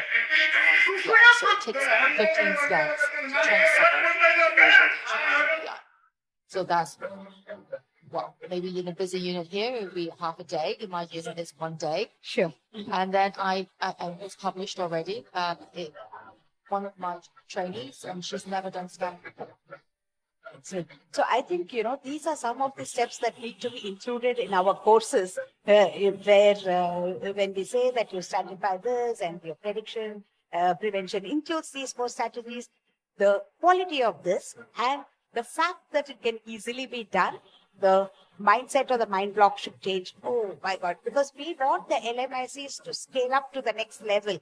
We can't all the time be saying only the history and blood pressure is all that we can offer, and we can't. Scans we are offering to the patients right, left and center, right across the country. So if they're trained and there is a health sector skill council which certifies for short-term goals and the courses, where there is some third party who is assessing and making sure that they're doing the right thing. So, except we will draw more help from you, as we go by, and we will look into your published paper as well, because what is doable, we have to do whatever it takes to do it and get to the next step. So, thank you for that input. Laura, now, bigger hands, huge umbrellas on including the ISFHE professional organization perspective of integrating care, because people has always talked about the life course, and many in the panel also today, they said we go to the vertical units because that's where we can catch the pre-pregnancy. That's a target which is otherwise not available, because whatever said and done, many clinicians, even if in the metros they're coming and asking for pre-pregnancy care, they don't have a structured way of offering advice. Then the pregnancy care and what we are feeling and we are able to do to the government, which has not been happen, and it needs to come more loudly and clearly through the professional organization, is the link of pregnancy comorbidities to the further NCDs. Diabetes in pregnancy goes home lost in the population. Hypertension in pregnancy, again the same story, because the linkages in that sense has long-term postpartum care. So your thoughts on that? Thank you very much. So in terms of professional organizations' perspective on implementation, certainly in the latest ISSHP guidelines, and I think it's true of guidelines in general, implementation priorities are discussed more and more, and certainly, I advocate a move towards the sorts of tools that Leonie, you've created for measurement of blood pressure, showing pictograms and just very clear 1, 2, 3, 4 in chronological order. This is what what you're doing now, this is where ideally we would like all of us to be. I think the guidelines play a key role in setting out both the ideal and the practical, to echo some of your phrases before. I think the ideal is preconception care. I think the best place to start is with postpartum care. As far as I'm aware, and I'm not an obstetrician, I'm a physician, but I feel pretty confident in saying that everyone who has a second pregnancy had a first. And so we have a point of contact. We can do preconception care for the next pregnancy, and most women do have more than one. The vast majority of women have more than one baby, and of course, the time's not wasted, because getting back to pre-pregnancy weight and then beyond, as Anatina has correctly pointed out, promoting breastfeeding and then addressing cardiovascular risk factors and such, that's all good for the long term as well. But I suppose in my mind, one of the major challenges is how we engage women in believing that this is important. And I don't have the answer, but I really felt I was very much in agreement with the previous panel that highlighted the importance of partner and the importance of family. No one eats on their own. Few people walk on their own. And, these are social activities. And so I think that they require social solutions. And Laura, again, I'm coming back to you on the fact that those who have had hypertensive disorders in pregnancy, the long-term NCDs that they're likely to develop, because even in LMICs, the top of the list is cardiovascular disasters now, and annually she's supposed to come back for a check. And being a physician, do you think that when you reflect on the history of every single such women that you see, who had some pregnancy-related issues, but nobody ever saw her thereafter? Does it happen in practice? Yeah, for sure. I think that awareness has improved a lot at the primary care level and certainly at the secondary care level with specialists about the importance of previous pregnancy complications on long-term health. And we've gone beyond just the preeclampsia, gestational hypertension, gestational diabetes, but recognize the small baby, stillbirth, etc. These all have implications as well. I think the struggle is the cardiologists publish their cardiovascular risk calculators, and when they've tried to put our preeclampsia, even our early onset preeclampsia in there, it didn't make a difference. And so I think we're a little bit stuck at the moment, and I do agree that empowering women to know that they need to have their blood pressure measured, maybe getting cleverer, because I think that postnatal care is really difficult for every healthcare system. Whether it should be this should be a community activity. It's not hard to measure blood pressure properly with the appropriate instructions. And for women to know this is something that they need to do for themselves, and somehow linking it with the need to be there for their children and their partners. I think we need some maybe those who as a living cell make us want all these products and things. We need some salesmen involved here to really make this a sexy message, because at the moment eating better and exercising doesn't seem very sexy. I agree with the previous panel's comment about obesity as well. My personal almost all women and then obviously talking about the fact that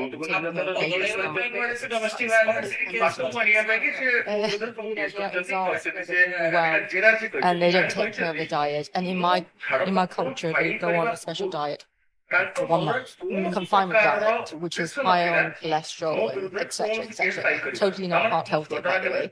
But then Well, we need to really promote, find a sexy way of promoting lifestyle interventions and focusing on promoting breastfeeding is not just for bonding, because I think this is something we are obsessed about, and then we have failed our postnatal women, not even postnatal women, but women in general, that we are not actually telling them that breastfeeding is beneficial for their health. This is a message we're not getting through to all It's women. such a low-hanging fruit, isn't it? Every setting, every post-study, we can say that exclusive breastfeeding, not only for the purposes already well known to you, but also for the 57% reduction for the type 2 diabetes, for example, and also the cardiovascular disease. I'm just going to say it's a golden opportunity because it's one of the few things that you can recommend to them that's good for both parties, and because mothers just aren't that concerned about themselves at that particular point in time, so it appeals to their focus on the baby. For sure. I want to bring the perspective with Prakash about the fact that in pregnancy, they are very sincere in following all your instructions because it's all, the family is also focused on the baby and the best for baby. We have found this ever so often in the diet advice that we give for our diabetes in pregnancy, the hyperglycemic women. But the moment the delivery is over, then, everything is gone up there. So what has been your experience? From the problem I see in the discharge, will you ever see them again in the frequency that you would have wanted to see? Definitely. Unless we kind of provide them some kind of a home service, I don't think the postpartum program is ever going to. I've had patients with some kind of cultural restrictions. They say once they take the baby home and go, they wouldn't leave the home for the next 15 days. Now, how do they come to the hospital if they're going to do that? So we need to provide them some kind of home service. The day we are going to provide them a postpartum program. So you kind of know they may not reach out, so we reach out. Yeah, that was one thing. Get them come. Yeah. The second most important thing, what you rightly pointed out is, I think they consider that woman only as a baby. The moment a good baby comes out, everybody forgets about mother. I've had health syndromes for whom I've delivered. The baby goes out first, of course, then I go out. By the time I go out, everybody's run away to NICU. And no one is there to talk to us to how the mother is. That's very, very common. So I think that of course some kind of a community change also needs to be brought up. Universal health coverage is one thing, social equity and social justice is a huge I was just going to say, I think we perhaps don't capitalize on the opportunity to continue to marry mother and baby health together. We do really well in pregnancy, obviously, and we have all sorts of health gains and different lifestyle changes, but nothing. There isn't anything that dramatically changes with birth. The mother's health is still very much tied and then beyond in terms of eating. Families don't eat discordantly by and large or exercise discordantly. And so I just wonder if we miss a beat in just going back to talking about the recognition and sensitizing both the women families and the peer group as to that this absolutely needs to be done. Really what it was in our latest legal work, we've issued recommendations as well. Some sort of best practice is head up with a tool. It's called a pregnancy passport. It's a 4 pages A4 piece of paper whereby it's full of information. It's also there to collect information from the patient, from the women themselves, and we highlight the importance of offering follow-up together with newborn vaccination program. So every time when you bring the baby back, you also bring yourself for health check. Yeah, because it's very alarming that I've looked at my local postnatal care package, though the baby gets many visits and the woman gets one.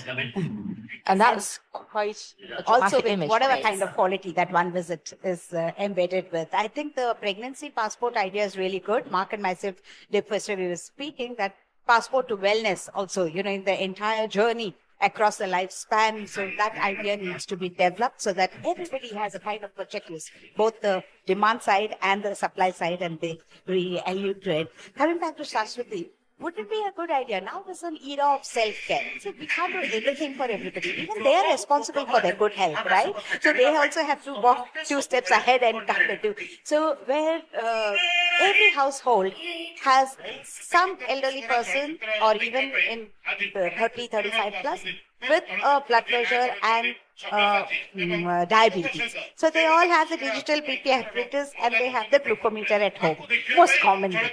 So this self-help or self-care, would it be a good idea to pitch to all our women postpartum? Hey, you have the BP apparatus. All the ASHA worker goes with the digital BP apparatus in her choli, and then we reach out to them, and she should be specifically instructed, find out whether she had high blood pressure during pregnancy, and check her blood pressure.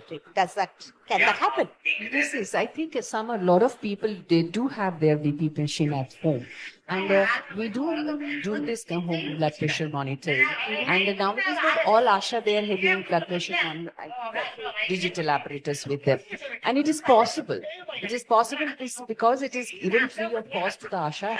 And only thing that the ASHA has to go door to door, especially for this postpartum blood pressure monitoring. And antenatal, of course, it is important, but what is lacking is postpartum monitoring in most of the cases, as they rightly say, because even the health professional, they think that the delivery cures, so it finishes there. It's not the case in all. So that is the mindset of the health professional also is. So continuum of care and point of care are the two things. Now, this question first goes to Leona because she has done some work on this. There was a forwarded test and there's other point of care equipment that she's testing out.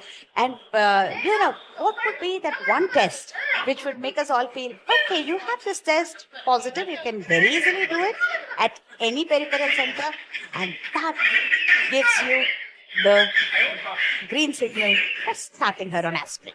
Anything of that sort in your mind, even though it's futuristic. Putting me on the pitch spot. the idea to us. I think this is a very difficult question, Nima. I've been talking about the triple test. I suppose if it's relating to aspirin prophylaxis, yes, then I would say for now is PLGF. PLGF. Is there any innovative new equipment where you can do the PLGF at point of care? Or? I'm sure there's work in progress, and yes, there's a RONIA test that is available, and I have yet to do the study myself, but I gather that we are going to see a lot of studies utilizing this tool. Yeah, thanks. So PLGF is one such test. If it emerges, PLGF positive, okay, you can start an aspirin. Prakash, to your mind, you would have seen many referred cases. All of them will invariably be on aspirin without any justification. Just give me 1 or 2 examples of where you would have thought that, with this indication they should have started, but they have not. And with something else, they need not have started, but they have. There are 2 kinds of patient population. One who really deserve aspirin. They've had a previous last time. They've gone through a terrible eclampsia. Still this time, aspirin is not been started. And my case is not by primary health care, but so that is one thing. There is another set of patients who have absolutely zero risk factor. But you find that they are on aspirin. I mean, it's very, very common to come across that. It is common. It's very common. It's very common.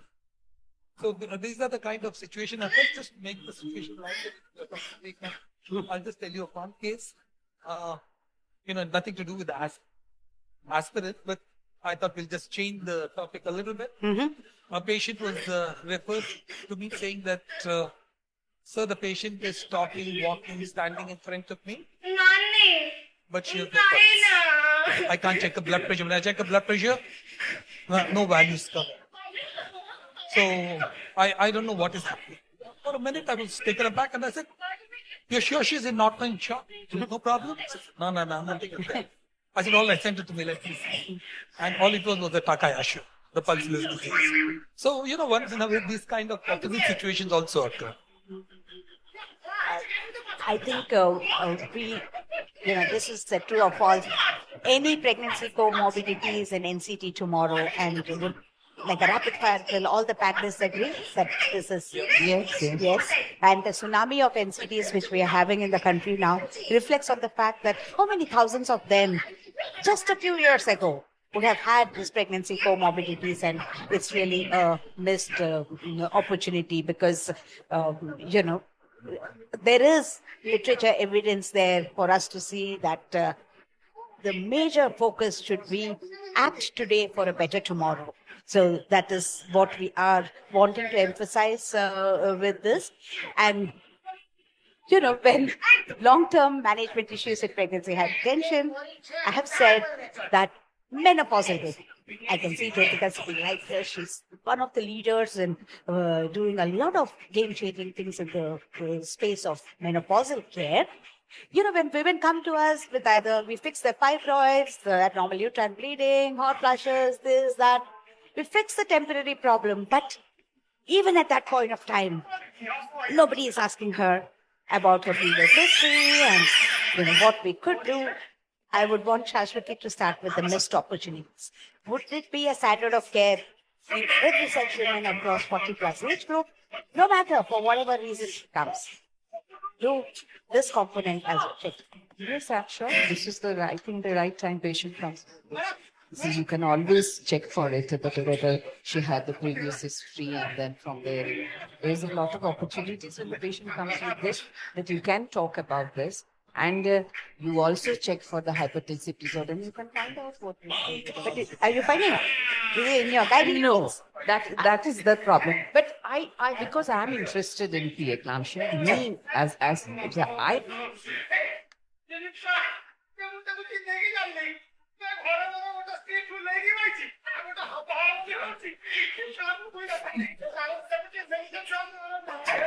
Like post-delivery, menopausal care, different subset of women altogether. Who sees them and what do they do with them? Well, in my institution, what happens is I've tuned them so much to preeclampsia that everybody in the department definitely makes it a point to ask about hypertension. We see most of the time only a hypertensive patient. So any patient, even a gynec patient comes, the first question that asked is about hypertension. And diabetes. And of course, diabetes. And obesity. And so many other things. So we want you to focus on integrated care. Don't miss the opportunity. Don't be, the entire attempt here is to break the silos and get our thoughts together, cross-connect, and do the best at every touch point that is available to us across the lifespan. Yeah, we also should not forget about autoimmune disorders. In the present era, I don't know whether it's due to pollution in the atmosphere or whatever, the women are showing more and more autoimmune disorders. So we need to definitely look for them, especially if they've had an early onset preeclampsia. Sure.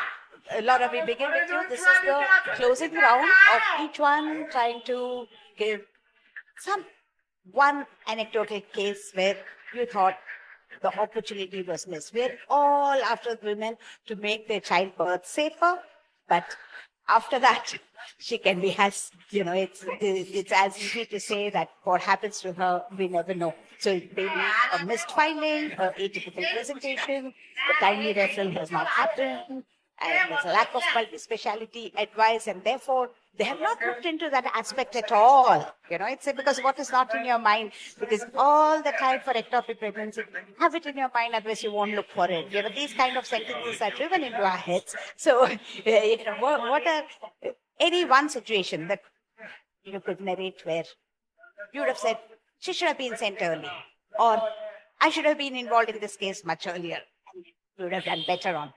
Okay, so in terms of the atypical presentation, or a presentation that just didn't ring alarm bells for preeclampsia, I think the headache is the one that I would identify, as well as heartburn.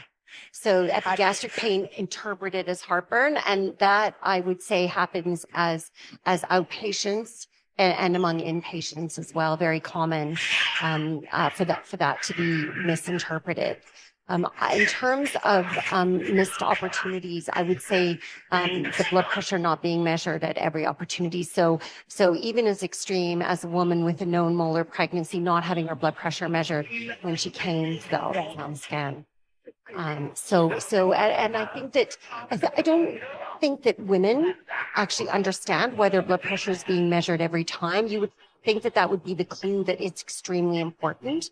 And I think it's important to understand that that when you measure it, it's a bit like the patient's breed. It's a bit like doing a biophysical profile, and it's good at the time, but it's not going to tell you in a week's time or a month's time, etc., that everything's still going to be fine. And blood pressure is like that. It reassures at the time, but it has to be measured over and over again. So they would be my key. Thank you, Laura. Very helpful. I already mentioned a case I managed during my lecture this morning. I think it was a wake-up call for me when I implemented the screen and prevent program. And then I was like, okay, it's doing good. But then at the end, I lost the baby.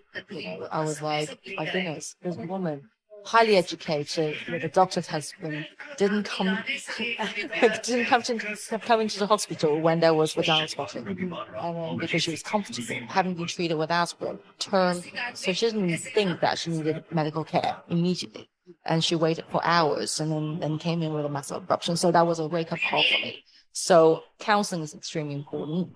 If you are launching the Screen and Prevent program, you need to obviously think of pre-test counseling, post-test counseling, and also we need to educate these high-risk women in terms of what signs and symptoms to look out for and to do home blood pressure monitoring. And then one more small follow-up on this.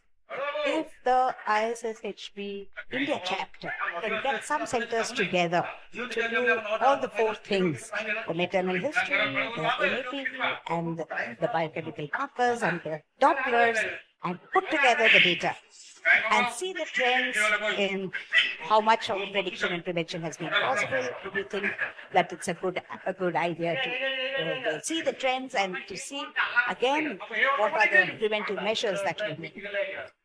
I'm trying to follow. So at the moment, so you're recommending a follow-up of these biomarkers? No.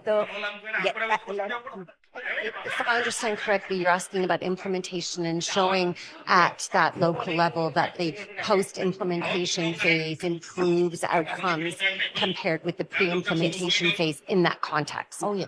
For example, everybody taking the PENI course is to submit, a set of 100 patients on whom they have done all the four things that we have mentioned in the FIGO guidelines as for prediction and prevention, and pull the data together and see how we are going from there. Definitely. So basically, as I mentioned, I finished an implementation study and I had a validation study. So the plan would be for me to really look at the changes in terms of pregnancy outcome over time. Through the validation phase, whereby we launched the screening program without revealing the results. So we basically want to evaluate the efficacy of the test, and then followed by implementation phase. So yes, we should be able to see the trend over time. So I just want to mention very quickly, because I know time is running out, in terms of a typical presentation, I just want to remind everybody in relation to some neurological symptoms that are not alarming. I did have a case when a woman became a little bit jittery, and then actually the nurses kept saying that she looked tired on the ward. Long stay, this is always a problem when you have long stay cases. And every day you just document continue. You don't look at the woman. And so this was a woman who was on the ward, suddenly super tired. I mean, why would she be tired? And she became very angry with her husband. And the husband was like, this is not normal. This is not normal. So basically, she was developing neurological symptoms. And then within an hour, she had epigastric pain, blood pressure was super high. So we could have stepped in earlier.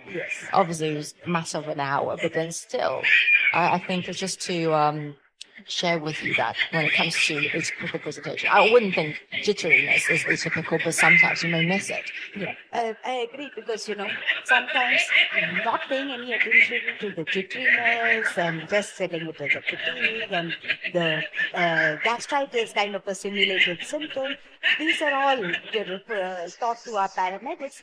It's okay if they overreact. It's okay if they overcall, and then a larger segment comes to us, and then we rule it out. And I think that should be inculcated in their mindset. I think it would be extremely worthwhile. Yeah. So the advice from that case was to listen to the nurses. Yes. Because the nurses are with the patients most of the time. And if the nurses were alarmed and saying that this woman was more tired than usual, or the husband was saying, this very unusual to me to be irritated, then we had to pay attention to subtle changes. Thank you. Listen, it's the one word, isn't it? Just listen. Yes. Yeah, I think that's extremely crucial. After Shashwati, the last word will be from Prakash. We have just 1 more minute to go, so in half a minute, any one case where you have thought that you have done better. Yeah, the one case for which my professional life was extreme. This particular patient, she had she had a blood pressure of 130 by 90. She had a creatinine of 1. And it was around 37 weeks. She had a placenta previa, even emergency. I did kind of semi-elective cesarean section. And then I thought, it was in the year 2006, long time back. So immediately, and the second day night, she was absolutely fine, up and above. She was eating. In the evening, 12 midnight, she developed gastric pain. And then headache, and her pressure went up to 200 by 130 and then falling. She was immediately transferred to the ICU, and the abdomen was full of bleed, and the BP never came out, and ultimately I lost the patient. This was I have never seen such a dramatic HELLP syndrome. And probably she was opened up again next morning. There was no blood clots inside the abdominal cavity. And in the morning only because at that time, 2006, we didn't have an emergency platelet count and gene output test. So, something sometimes so dramatic things. So never ignore a patient, even though she has a blood pressure of 130/90, and anything can happen. So I have learned to be. Thank you. And the way you said it, you had your professional at stake. Yes, it was. Yeah. Because she happens to be a very high level patient. The chief minister, somebody. Thank you, Shashwati. Last word from Prakash, his vision and mission. And with that, we will applaud your efforts yet again before we close this. Since we are talking about where we miss certain things and how we miss it, this is a story of a Gravida 3 Para 2 at 34 weeks, very regular antenatal checkups, no issues at all. Even at 34 weeks, her blood pressure was absolutely normal. At 35 weeks in the evening, she went back to her obstetrician saying that she's got headaches. No blood pressure was checked. 10 o'clock, she calls back on the phone and tells her obstetrician that, look, my headache seems to be a little more. So don't worry, you sleep today, we'll see tomorrow. Next day morning, she was sent straight to a neurologist for evaluation of her headache. The neurologist has not checked the blood pressure, and the patient was sent for MRI. And in the MRI console, she threw a convulsion. Now, once she threw that convulsion, the patient went back to her obstetrician. Of course, she started on magnesium sulfate for this patient, and then they catheterized her and they found hematuria. So that was the time the patient was sent to me. And by the time she came to me, she was at a full-blown HELLP syndrome. I landed up giving her about 25 transfusions, but fortunately both mother and the baby were strong. So just imagine if the previous evening, if one blood pressure was checked, she wouldn't have been in that state. So remember, preeclampsia can come in any way, in any form. Somehow, from the time that we have been trained as postgraduates, we think edema, albuminuria, hypertension, it should become more, it should touch 180, 120, then only the patient will throw convulsions. And then only the complications start. I think we have to train our youngsters that this is no longer true. Atypical features are much more common. Yeah. So in the closing, Asha Mehta, the better half of Prakash Mehta. Tension, hypertension. That's what she told me yesterday, that Prakash is under great stress for this, putting all of us together. So it deserves a very big applause for all the efforts and the support that he's had from friends and family for the best that he has done. So thank you very much, Laura, Leona, Prakash, and the quick fix solution that we found in Saraswati. And thanks to each and every one of you for your kind attention. Measure blood pressure is probably the main takeaway from treat it, listen to the patients. There are many, many more takeaways from this, which you will be reflecting in your own mind. But I think, honestly, this has been one of the very wonderful sessions that I have had an opportunity to moderate, because the real experts from the ground realities to the best that could be done expressed here. Thank you so very much. So I think Hema's done a wonderful panel. Please give her a big hand. we are stepping ahead for a photograph. And before we break At for lunch. I take this opportunity. Today we have had a lot of hybrid registrations from Budapest and all the nearby East European countries that have joined us this morning. Welcome to the session. And I think now we break for lunch. Asha? I thank the panelist and the moderator, Dr. Hema Divakar ma'am, for that excellent panel discussion. Now we break for lunch. And those of who have oral presentations, please reassemble at 2:30 p.m. in Hall B and Hall C, including the judges for the oral presentation. And we have sessions continuing in this hall as well at 2:30 p.m. Thank you. Enjoy your lunch.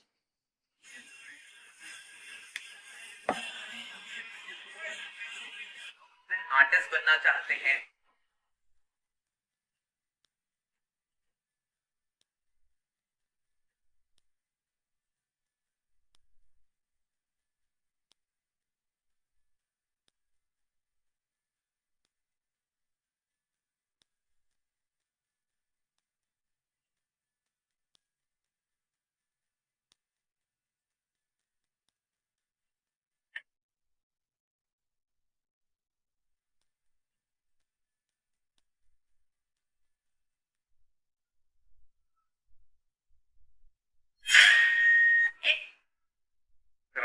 ಪ್ರಪಂಚದ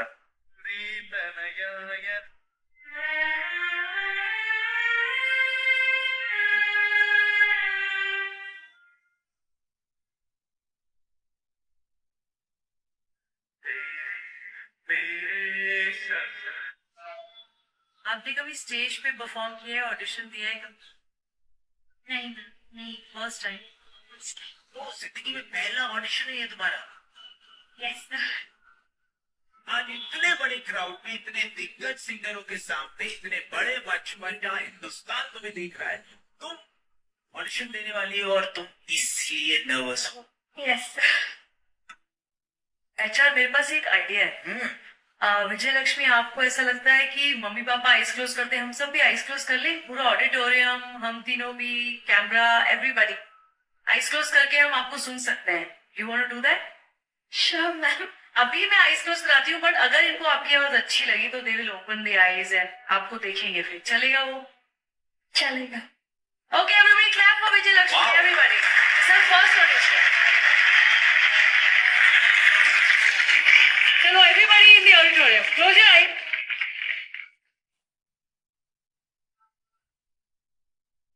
Sir, A minor, skip.